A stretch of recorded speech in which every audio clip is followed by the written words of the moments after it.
you guys, it's Tynetta from Sting Nail Co. Today we're going to be doing a super cute Halloween design. This is what we got right after I did a fill on my client. As you can see, everything is super clean, just the way I like it, nice and neat. We also used Nude from Sting Nail Co. for the acrylic. Okay, so getting into the design, this is the inspo pick from Nails by Dev. I'm going to be using our super black and super white gel polish for everything. And now I'm just going to go in starting off with the French. So I'm doing a French on the pinky, the pointer, and the thumbs.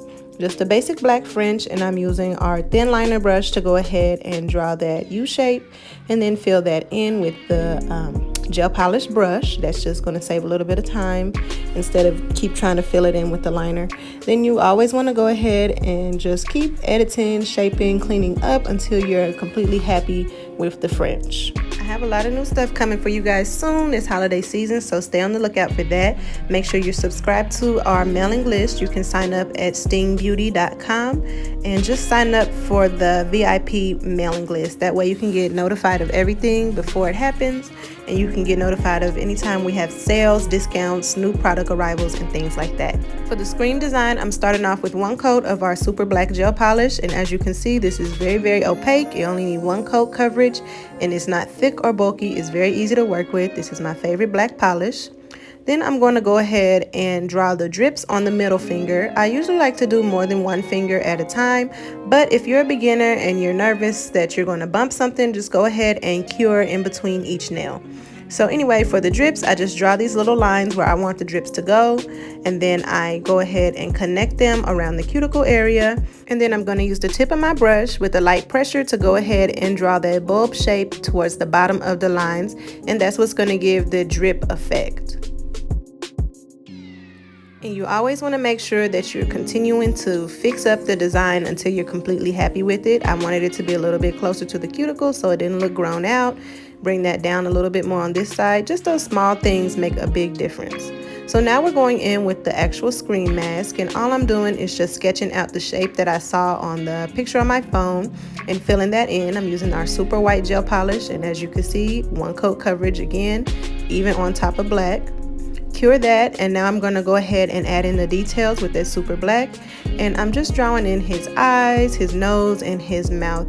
One thing I will say, when you're doing character nails, don't stress about everything being so perfect.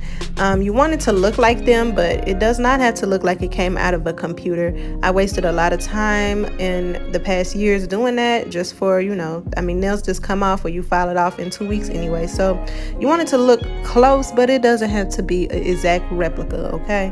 We also don't want our clients sitting in our chair for 5 hours, because 9 times out of 10, we are not able to charge for 5 hours worth of work like we should, okay? So make sure that you're doing, good work, but also at the same time being cognizant of how long you're taking. Okay, so now I added my top coat to every nail. I'm going to go ahead and use our super sticky jewelry gel using a small detail brush, and I'm putting that right on top of the white. The reason why I did the top coat before this is because after I put the crystals on, I don't want to have to top coat in these tiny spaces and around, because that's just going to get on top of the crystals and kind of make them look dull. So to prevent that, I just top coat it first. With our jewelry gel, once you cure it in the lamp, it is a non-wipe formula, meaning it's not sticky, and you can just continue on with your day. So you don't have to wipe it off or anything like that. It's once you cure it, you're good to go. While the jewelry gel is still wet, I'm applying my crystals right on top of the white part. This is why I was saying it doesn't really have to be so detailed, because it's covering it up. The white just serves as a background for the crystals. And the one thing I love about our jewelry gel, as you can see, everything is still movable. So if I place something and I don't really like it, or if I decide it's too big or too small, I can always move it around or take it off once I get finished with my design. Also, sometimes it's kind of hard to see where things are being placed with that wax pencil in the way. So sometimes once you get a good look at things, you notice that you need to move stuff around. So this is why I like to use jewelry gel instead of glue.